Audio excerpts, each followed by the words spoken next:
अस्सलाम वालेकुम एवरीवन।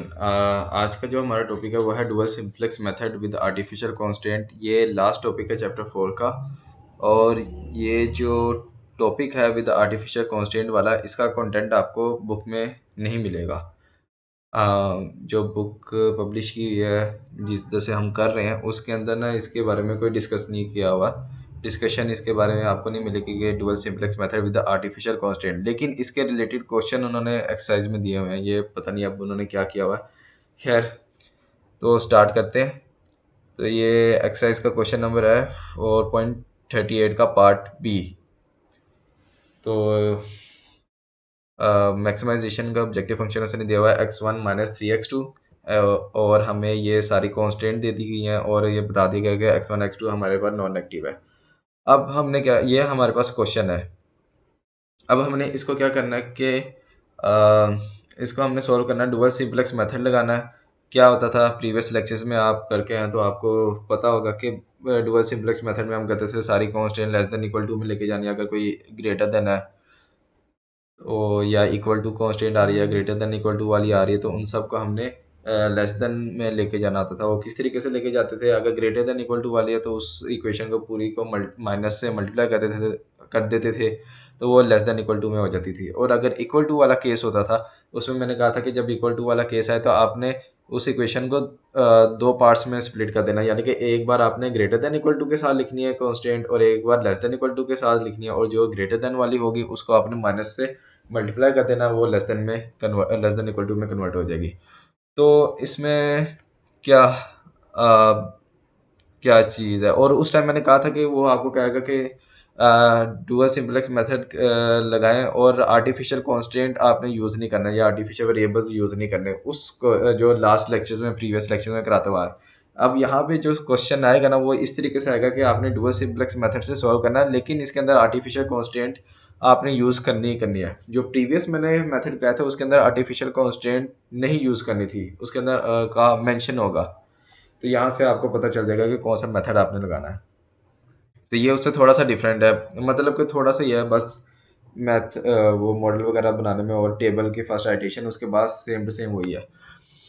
तो सबसे पहले तो आपने क्या करना है कि इस जब आपसे पूछा जाए कि dual simplex method with artificial constant आपने लगाना है, तो आपने क्या करना है कि सबसे पहले ये जो हमारा ऑब्जेक्टिव फंक्शन है इसको आपने स्टैंडर्ड फॉर्म में ले जाना है। तो अगर आप इसको स्टैंडर्ड फॉर्म में लेके जाएं तो ये बनेगा, यहाँ पे कर देता हूँ, स्टैंडर्ड फॉर्म में बन जाएगा z - x1 और प्लस हो जाएगा 3, प्लस का हो जाएगा 3x2 और equal to right hand side पे आ जाएगा 0। ठीक है, ये हमारी इक्वेशन मतलब कि स्टैंडर्ड फॉर्म में बनेगा ऑब्जेक्टिव फंक्शन। अब ये आप देखें कि आपके पास केस क्या है। लाइक कहने का यहाँ पे मैं लिख देता हूँ स्टैंडर्ड।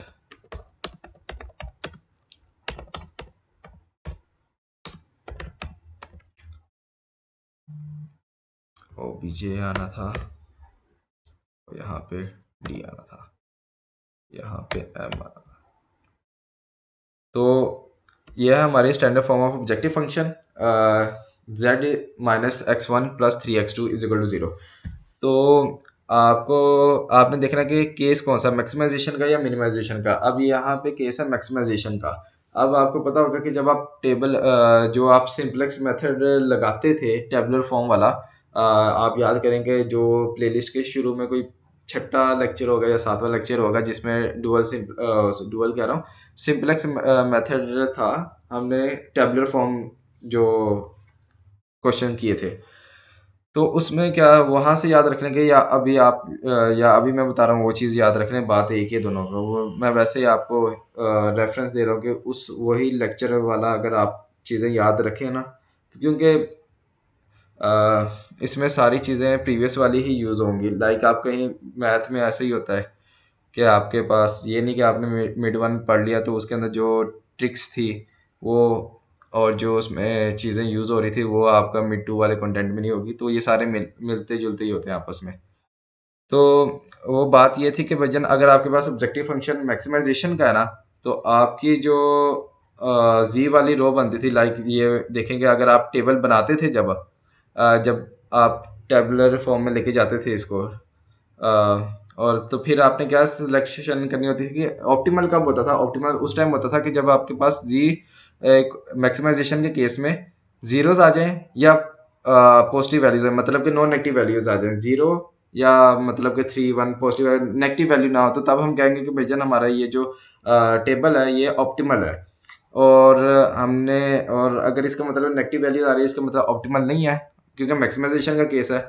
और आपको पता है कि ऑप्टिमैलिटी किस वजह से डिस्टर्ब हो रही है? नेगेटिव की वजह से, क्योंकि मैक्सिमाइजेशन में नेगेटिव वैल्यूज नहीं आनी चाहिए जी के कोफिशिएंट्स में। तो वो वही चीज़ मैं यहाँ पे मतलब कि ये इस टेबल इसलिए दिखा रहा हूँ कि यहाँ पे जो वैल्यूज आई हैं वो हमने स्टैंडर्ड फॉर्म से ही लिखते हैं ना, कि लाइक जी के ये देखें x1 का कोफिशिएंट है -1, यहाँ से -1 आता है, और x2 का कोफिशिएंट आएगा 3, बाकी सारे ज़ीरो हैं। तो बताने का मकसद ये है कि ये टेबल बनाए बगैर आपको यहाँ से जब आप स्टैंडर्ड फॉर्म में लिखेंगे ना, सबसे पहले इसलिए मैंने कहा कि आपने स्टैंडर्ड फॉर्म में लिखना है। जब आपने लिख लिया तो आपको पता लग गया कि भाईजान x1 का कोफिशिएंट देखिए नेगेटिव है। इसका मतलब ये है कि x1 ऐसा कोफिशिएंट है, x1 वेरिएबल है जिसकी वजह से मसला आ रहा है कि हमारा जो सोल्यूशन है वो ऑप्टिमल नहीं है अभी करंट। तो यहाँ से आपको पता लग गया, आपने क्या करना है कि सिंपल, मैंने आपको कहा था डुअल सिंपलेक्स मेथड है, आपने वही करना है कि जितनी भी ग्रेटर देन इक्वल टू वाली कांस्टेंट होगी या इक्वल टू वाली होंगी उन सबको लेस देन इक्वल टू में लेके जाना है। तो हमने क्या किया कि ये यहाँ पे मैंने किया कि ये जो 40 वाली थी x1 plus x2 greater than equal to 40, इसको माइनस से मल्टीप्लाई कर दिया, और इस वाली इक्वेशन को भी माइनस से मल्टीप्लाई कर दिया। तो ये देखें हमारे पास जो x1 minus x2 less than equal to 20, ये पहले ही से ही लेस देन वाली थी। अब जब इस इक्वेशन को माइनस से मल्टीप्लाई किया तो हमारे पास आ गया -x1 minus x2 less than equal to -40, and the last one भी ग्रेटर देन इक्वल टू वाली थी, तो इसको भी माइनस से मल्टीप्लाई किया तो ये बन गया -2x1 plus 2x2 less than equal to -30। ठीक है, अब हमारे पास सारी कॉन्स्टेंट आ गई लेस देन इक्वल टू में, और ये हमारा ऑब्जेक्टिव फंक्शन हमने स्टैंडर्ड फॉर्म में लिख लिया है। और सारे यानी कि ये variables x1 x2 greater than equal to 0, ये तो हमारे चलते ये कि ये जो वेरिएबल्स हैं ये हमारे नॉन एक्टिव होते हैं, और ये लिखना लाजमी होता है, इसके भी नंबर होते हैं। अब हमने क्या करना है कि भैया आर्टिफिशियल कांस्टेंट, मतलब ये कि आपने एक आर्टिफिशियल इक्वेशन ऐड करनी है। वो किस तरीके से ऐड करनी है? अब आपने ये देखें कि ये सेम टू सेम वही मॉडल मैंने लिखा हुआ है, ये वाला जो ऊपर एज इट इज लिखा था उसी को लिखा, लेकिन एक कांस्टेंट देखें आप, ये x1 less than equal to m, ये है आर्टिफिशियल कांस्टेंट। मैंने एक आर्टिफिशियल इक्वेशन ऐड की है। तो वो क्या था कि उसमें हम कर लेंगे m, राइट हैंड साइड पे हमारा m होगा, और उसके वो हमेशा इनइक्वालिटी क्या आएगी उसके अंदर, लेस देन इक्वल टू की आएगी। ठीक है, अब आपने लेफ्ट हैंड साइड देखना है, ये लेफ्ट हैंड साइड में x1 कैसे आया है, इस चीज़ को समझना है। मैंने आपको कहा था कि जब आप स्टैंडर्ड फॉर्म में लिखेंगे सबसे पहले, तो आपने वो देखना कि वो वेरिएबल कौन सा है जिसकी वजह से मसला आ रहा है। लाइक मैक्सिमाइजेशन का केस है, तो यानी कि अगर इस जी के अंदर कोई ऐसा वेरिएबल है जिसका नेगेटिव कोफिशिएंट है, उसकी वजह से मसला आएगा। तो यहाँ पे था x1, तो इसलिए यानी कि जिस वेरिएबल की वजह से मसला आ रहा है ना, या जिस वेरिएबल का कोफिशिएंट नेगेटिव होगा, उसको आपने less than equal to m रखना है। मैंने आपको कहा था कि लेस देन इक्वल टू वाली constant less than equal to sign रहेगा, और राइट हैंड साइड पे हमेशा m होगा। अब आपने लेफ्ट हैंड साइड को बस देखना कि वो किस तरीके से बनाना है, यानी कि ये वाली चीज फिक्स है, less than equal to m, और लेफ्ट हैंड साइड वाले में चेंज आएगा बस। तो यहाँ पे क्या आ गया x1, क्योंकि x1 का कोफिशिएंट था नेगेटिव, इस वजह से हमने x1 less than equal to m कर दिया, ये हमारी कांस्टेंट बन गई है। अब मैं मिनिमाइजेशन का भी केस साथ ही समझा देता हूँ। अगर यहाँ पे मिनिमाइजेशन का ऑब्जेक्टिव फंक्शन होता तो फिर कब मसला आता है, फिर ऑप्टिमैलिटी की कंडीशन क्या होती है? अगर मिनिमाइजेशन का केस होना तो ऑप्टिमैलिटी की कंडीशन है कि जी के सारे जो कोफिशिएंट होते हैं ना, जी की रो में जो सारे कोफिशिएंट है वो नेगेटिव होने चाहिए, या जीरोज या नेगेटिव हो। +1 +2 ये नहीं होने चाहिए, यानी कि नेगेटिव वैल्यूज या फिर जीरोज हो, तो तब हम कहेंगे कि भैया ऑप्टिमल है इन मिनिमाइजेशन केस। तो इसी को अगर सपोज करें कि यही थी हमारी, और यहाँ पे मिनिमाइजेशन लिखा होता, और तो स्टैंडर्ड फॉर्म में आना था हमारे पास G minus x1 plus 3x2 is equal to 0। तो मिनिमाइजेशन का केस है, कौन सा वेरिएबल है जिसकी वजह से मसला आ रहा है, जिसकी वजह से हमारे पास नॉन ऑप्टिमल सोल्यूशन आ रहा है, नॉन ऑप्टिमलिटी है, वो है x2 बनेगा उस केस में, मिनिमाइजेशन के केस में, क्योंकि इसका कोफिशिएंट पॉजिटिव है। तो यहाँ पे क्या आता, यहाँ पे less than equal to m तो होता, साथ हमारे पास x1 की जगह आता है x2 less than equal to m आता है मिनिमाइजेशन के केस में। ठीक है, ये मैंने आपको मिनिमाइजेशन का भी केस समझा दिया। अब थर्ड जो इम्पोर्टेंट पॉइंट है वो ये है कि अब फर्ज करें कि यहाँ पे तो भाईजान यहाँ पे तो एक ही वेरिएबल आया जिसकी वजह से मसला आया था। मैक्सिमाइजेशन वाला केस अब जेन में लिया मैंने, मिनिमाइजेशन वाला डिस्कस कर दिया साथ, आपको अब क्लियर हो गया होगा। उसको अलग से क्वेश्चन कराने की ज़रूरत नहीं है, मैंने बता दिया कहाँ पे मतलब कि चेंज करना है, क्या चेंज होगा। तो इसमें था कि भैया मैक्सिमाइजेशन का केस है, किस वजह से मसला आ रहा था, नेगेटिव क्वेश्चन आ रहा था x1 का, तो x1 less than equal to m किया। अब सपोज करें, अगर फर्स्ट करें ये आप मैं आपको समझाने के लिए बता देता हूँ, यहाँ से पे मैं एक नया फंक्शन लिख देता हूँ, मैक्स z इक्वल टू जिसमें मैं कह देता हूँ भाईजान x1 है माइनस x2 है प्लस x3 है। सपोज करें ये था हमारा, तो इसको जब मैं स्टैंडर्ड फॉर्म में लेके जाऊंगा,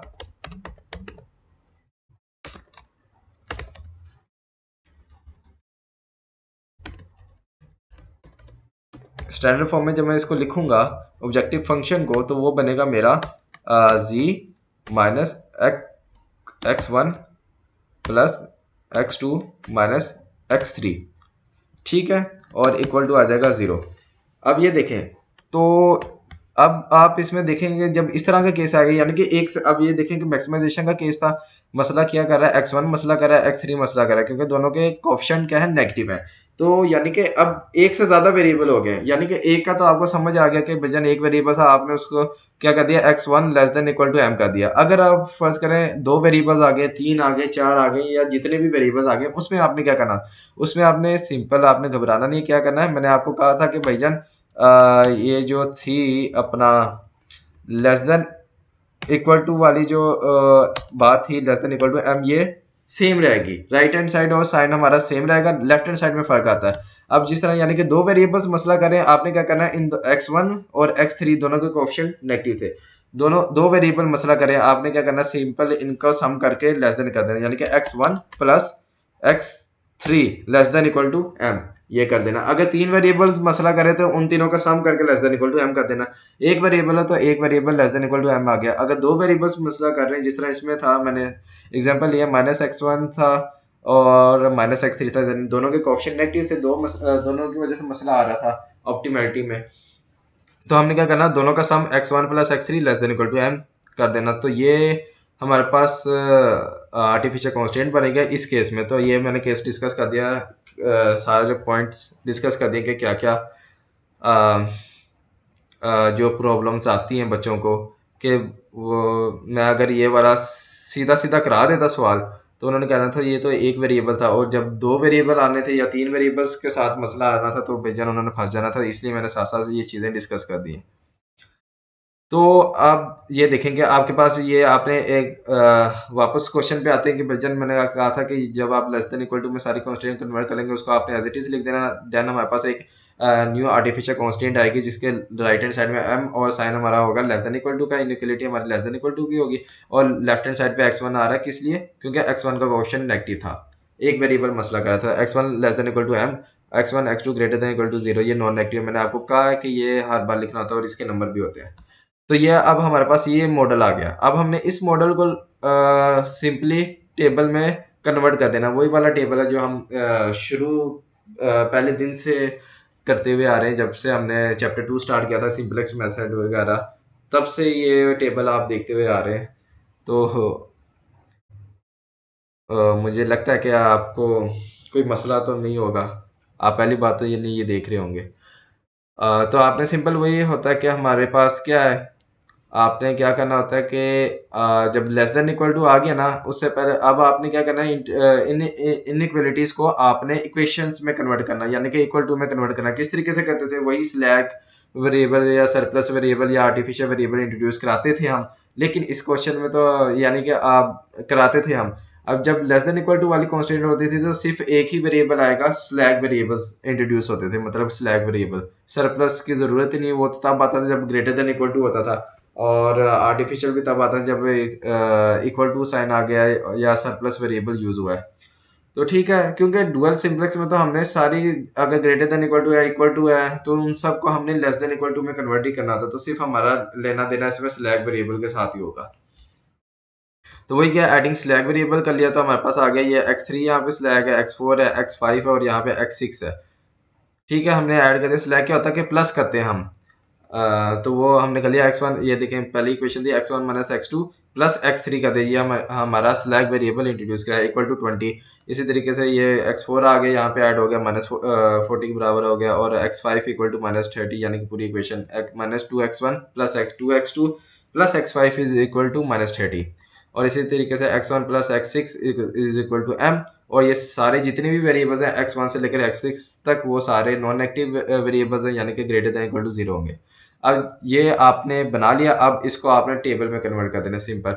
अब बेसिक और नॉन बेसिक किस तरीके से पता चलता था, मैंने आपको कहा था कि जो हमारे पास इनिशियल वेरिएबल्स होते थे, एक्चुअल वेरिएबल्स जो हमें क्वेश्चन में गिवन होते थे x1 x2, इनको आपने नॉन बेसिक कंसीडर करना। नॉन बेसिक कंसीडर करने का मतलब है इन दोनों की वैल्यूज आपने जीरो लेनी है। जीरो जब आप इसमें पुट करेंगे तो आपके पास x3 x4 x5 x6 की कुछ ना कुछ वैल्यू आएगी। तो इसका मतलब यानी कि ये हमारे बेसिक वेरिएबल के तौर पे डील होंगे। तो वही है सिंपल बेसिक का कॉलम होगा पहले, जिसमें सबसे पहले तो जी आता था, देन हमारे पास बेसिक वेरिएबल क्या है x3 x4 x5 x6, क्योंकि इनकी वैल्यू हमारे पास जीरोज नहीं आई थी। तो यहाँ पे हमने x3 x4 x5 x6 लिख लिया, और ऊपर ये जो कॉलम है ये तो सारी वेरिएबल्स आते थे, x1 से लेकर x6 तक लिख लिया हमने, और लास्ट वन हमारा कॉलम होता है सोल्यूशन का। सिंपल, हमने ये जी को स्टैंडर्ड फॉर्म में लेके जाके देन इसके अंदर वैल्यू पुट करनी होती थी। तो स्टैंडर्ड फॉर्म क्या थे हमारे पास, z minus x1 plus 3x2 is equal to 0। तो -1 x1 का कोफिशिएंट यहाँ पे आ गया, x2 के कोफिशिएंट 3 था, बाकी सारे 0 हो गए। इसी तरीके से आप x3 किस तरीके से पुट हुआ, x3 देखें ये वाली इक्वेशन थी, तो x1 का कोफिशिएंट क्या 1 1 आ गया, x2 का -1 आ गया, x3 का 1 1 आ गया, और देन बाकी कोई वेरिएबल नहीं है तो वो सारे 0 हो गए। और राइट हैंड साइड पे सोल्यूशन क्या है 20, वो सोल्यूशन वाले कॉलम में आ गया। इस तरीके से आपने नोट डाउन कर लिया, नंबर्स वैल्यू सारी लिख ली, और यहाँ पे m है। अब यहाँ पे m है, अब आपकी मर्जी होती है कि आप m ही रहने दें, m के साथ ही वर्किंग कर लें, या फिर m की जगह आप इसकी वैल्यूज पुट कर लें, कोई भी वैल्यू पुट कर दें। लाइक ऐसे ही नहीं आपने रैंडम वैल्यू पुट कर देनी। आपने देखना कि भाईजान क्या, ये देखें राइट हैंड साइड 20 40 है 30 है, यानी कि 100 से लेस देन है, तो आपने क्या करना है कि 100 ले लेना है। अगर फर्स्ट करें ये 120 होता है या 140 होता तो फिर आपने m की वैल्यू क्या लेनी थी, फिर आपने 1000 लेनी थी। इसी तरीके से अगर थाउजेंड्स में होती वैल्यूज तो आपने 10,000 में चले जाना था, और आगे इसी तरीके से चलते रहना था। इसकी वैल्यू हमने इनसे बड़ी ही लेट करनी, ये नहीं कि भाईजान 20 है तो आप 30 लेट करो, नहीं, आपने 100 लेट करनी है। जब आप इस तरह इसके डबल डिजिट फिगर्स में घूम रहे हैं तो आपने 100 ले लेनी है। अगर आप 3 डिजिट्स में घूम रहे हैं तो आपने 1000 ले लेनी है। तो इस तरीके से मतलब कि आप जितने डिजिट्स में घूम रहे हैं, लाइक 2 में घूम रहे थे तो आपने 3 डिजिट्स वाला m की वैल्यू लेट करनी है, यानी कि 22 डिजिट्स है तो मैंने कहा था आपने 100 लेना, तो वो 3 डिजिट हो गए। इसी तरीके से अगर आप 100 120 में घूम रहे हो, वो 3 डिजिट वाला नंबर है, तो आपने क्या करना है, एक डिजिट बढ़ा के 4 डिजिट ले लेना, यानी कि वो 1000 बन जाएगा। इसी तरीके से आप अप टू सो ऑन। तो वो आपकी मर्जी है कि आप यहाँ पे m की वैल्यू 100 पुट कर लें या ना करें।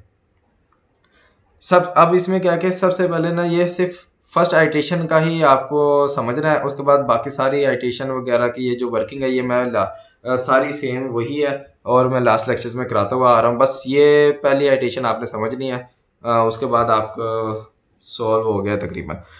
तो भाईजान सबसे पहले तो आपने देखना है भाईजान राइट हैंड साइड पे m जो आपने आर्टिफिशियल कांस्टेंट इंट्रोड्यूस कराई थी, यानी कि जो थी x1 less than equal to m, slack variable introduce कराने के बाद हो गया x1 plus x6 is equal to m।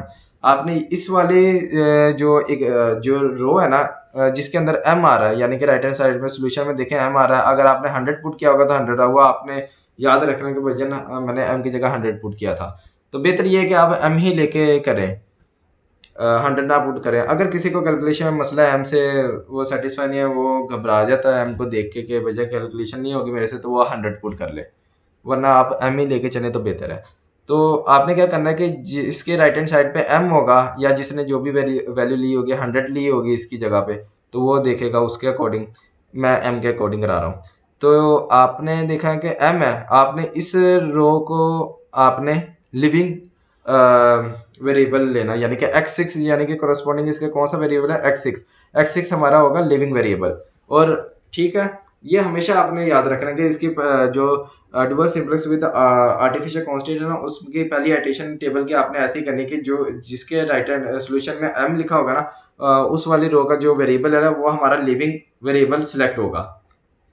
और अब बात आ जाती है कि भाईजान एंटरिंग वेरिएबल कौन सा होगा, वो किस तरीके से सिलेक्ट करना है। तो मैंने आपको कहा था कि भाईजान मैक्सिमाइजेशन का केस है, तो मैक्सिमाइजेशन में जी वाली रो में से कौन से एलिमेंट सिलेक्ट होता था और किसकी वजह से नॉन ऑप्टिमैलिटी आ रही थी, वो था x1, क्योंकि उसका कोएफिशिएंट नेगेटिव था।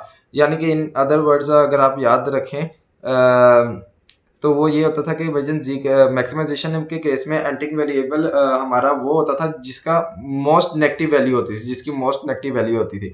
अब यहाँ पे देखें एक ही वैल्यू है, यहाँ पे -1 है, तो इसलिए x1 हमारा एंटिंग वेरिएबल सिलेक्ट हुआ। और मैंने आपको लिविंग वेरिएबल का बता दिया था कि वो किस तरीके से सिलेक्ट हुआ कि पहले जिस जिस रो में m आ रहा होता है।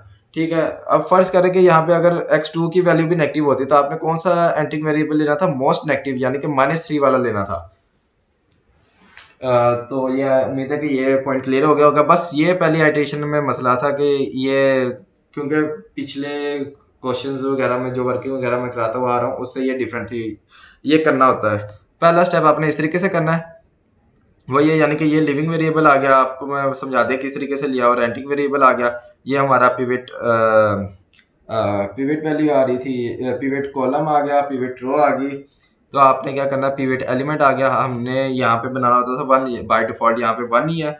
और यहाँ पे 1 जब बना अगर नहीं होता तो 1 बनाते हैं, अगर इधर 1 ऑलरेडी है तो हमने क्या करना, इसके ऊपर और नीचे 0 बनाने होते, तो ऊपर है सारी वैल्यूज, तो उन सबको 0 बनाना रो ऑपरेशन परफॉर्म करके। तो आपके पास आइट्रेशन में जो बनेगी x6 की जगह पे x1 आ गया होगा, x6 लीव कर गया होगा, x1 एंटर हो गया, तो ये देखिए 1 है। ये वाली सारी रो एज इट इज आ गई, और इसके जरिए हमने ऊपर सारे जितने भी कॉलम में थे ना वैल्यूज, उन सबको 0 कर लिया है। ठीक है, रो ऑपरेशन अप्लाई करने के बाद अब आपके पास ये सिनेरियो है। अब आपने क्या करना, सिंपल वही है, हम क्या कहते थे, सिलेक्शन हम किस बेस पे कहते थे कि हमारा, अब आप देखें ना कि हमारा जो राइट हैंड साइड है सोल्यूशन की, वो इनफिजिबल है। इनफिजिबल कैसे होती थी कि भाई बेसिक वेरिएबल की जब वैल्यू नेगेटिव आ जाए ना, तो इसका मतलब होता है वो इनफिजिबल है। अब ये हमने m में रखा हुआ, आप ये सोच रहे होंगे कि भैया ये m में रखा हुआ है, इनफिजिबल कैसे है। m की वैल्यू मैंने कहा था कि आप 100 पुट करेंगे, आप इसमें 100 पुट करें, यहाँ पे आ गया 100, यहाँ पे आ जाएगा -80, यहाँ पे आ जाएगा 60, यहाँ पे आ जाएगा अपना 200 -30, तो 170 आ जाएगा, और यहाँ पे भी 100 होगा। तो यहाँ पे देखेंगे तो ये वैल्यू यहाँ पे आ रही है -80, तो नेगेटिव वैल्यू आ रही है सोल्यूशन, यानी कि x3 बेसिक वेरिएबल है और उसके आंसर क्या आ रहा है, नेगेटिव आ रहा है। तो इसका मतलब ये है कि भाईजान हमारा सोल्यूशन इनफिजिबल है। तो हमने क्या करना, अब वही जिस तरीके से हम लास्ट लेक्चर्स में करते हुए आ रहे थे, मैंने करवाया भी था डुअल सिंप्लेक्स मेथड और generalize simplex dual simplex method में सेम वही सिनेरियो है। आप कि भाईजान इनफिजिबिलिटी को आपने रिमूव करना किस तरीके से करते थे, सबसे पहले हम रो सेलेक्ट करते थे जिसके अंदर negative value, most negative value आ रही थी। यहाँ पे -80, बाकी सारे तो पॉजिटिव होंगे, तो हमने इसको as a living variable select कर लिया। ये जो एरो है ये इंडिकेट कर रहा है x3 हमारा लीव करेगा। अब हमारा क्या होता था कि भाईजान हमने सिलेक्ट करना था एंटरिंग वेरिएबल, वो किस बेस पे करना था, वो किस तरीके से सिलेक्ट करना था, तो मैंने आपको बताया हुआ लास्ट लेक्चर्स में कि भाईजान आपने रेशियो कंप्यूट करनी है। आपने क्या करना है कि यहाँ पे मैं कर देता हूँ, यहाँ पे एक रेशियो आएगी यहाँ पे, तो उसमें क्या होता था, रेशियो आप किस तरीके से निकालते थे, आपने निकालना होता था, रेशियो होता था कि वजन जी की जो कोएफिशिएंट है ना, इनको आपने लिविंग वेरिएबल वाली रो के कोरस्पॉन्डिंग सेल में जो वैल्यू है उनसे डिवाइड करना होता था और उसकी एब्सोल्यूट वैल्यू लेनी होती थी। लेकिन आपने उन्हीं वैल्यूज को डिवाइड करना है, उन्हीं की बस कॉलम की आपने रेशियो को कंप्यूट करना है जिनके अंदर जो आपका लिविंग वाली वेरिएबल वाली रो है ना, उसके अंदर जो नेगेटिव वैल्यूज है, क्योंकि ये डिनोमिनेटर में आना है, यानी कि इन अदर वर्ड्स आप ये याद रखेंगे डिनोमिनेटर नेगेटिव होना चाहिए। अगर डिनोमिनेटर पॉजिटिव है तो आपने उसके रेशियो कंप्यूट नहीं करनी, उसकी रेशियो की जरूरत नहीं है, करनी ही नहीं है। सिर्फ और सिर्फ आपने उनकी रेशियो कंप्यूट करनी है जो कि डिनोमिनेटर में नेगेटिव वैल्यू आ रही हो। तो वो देखिए -1 और -1 यहाँ पे है, तो आप जब कंप्यूट करेंगे यहाँ पे तो आ जाएगा भाईजान सीधे डैश है। मैंने अभी आपको बताया कि भाईजान 0/0 करेंगे 0 आंसर आएगा, लेकिन डिनोमिनेटर आपने देखना नेगेटिव नहीं है, तो आपने इसको डिस्कार्ड कर दिया। मैं वो डैश से रिप्रेजेंट कर रहा हूँ, ये डैश लगा दिए मैंने। यहाँ पे आप देखें तो आपका क्या है, जी लिविंग वेरिएबल वाली रो में नेगेटिव है, तो यानी कि 3 बाय एब्सोल्यूट वैल्यू आपने लेनी होती है, यानी कि 3